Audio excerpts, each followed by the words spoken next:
নমস্কার দাদা ভাই। নমস্কার। বলছি এমনি সুস্থ মানুষ কি আপনার ইসবগুল আর মনফ্রেশটা খেতে পারবে? কনস্টিপেশন আছে? কনস্টিপেশন না তেমন ভাবে নেই। শুনুন, আপনাকে দুটো বলি।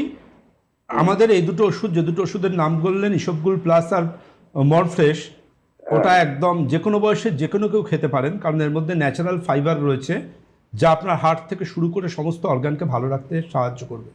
কারণ ইউনিসেফ আর ওয়ার্ল্ড হেলথ অর্গানাইজেশন বলছে আমাদের খাদ্যে প্রচুর পরিমাণ ফাইবার থাকা দরকার, যাতে আমাদের শরীর ফিট এবং সুস্থ থাকে। আগামী দিন জানবেন, আপনাকে বলে রাখছি, আগামী দিন আসছে কিন্তু ন্যাচারাল ফাইবারের দিন, এবং ন্যাচারাল ফাইবার মানেই কিন্তু মনফ্রেশ, ইসবগুল প্লাস এই ধরনের মেডিসিন অবশ্যই খেতে পারবেন, নিশ্চিন্তে খেতে পারবেন। কারণ এগুলো মেডিসিন নয়, এগুলো বলতে পারেন মানুষের কাছে নতুন একটা আশার আলো, নতুন একটা সকাল সুস্থতার জন্য। আর যার পেট ভালো তার কিন্তু সব ভালো।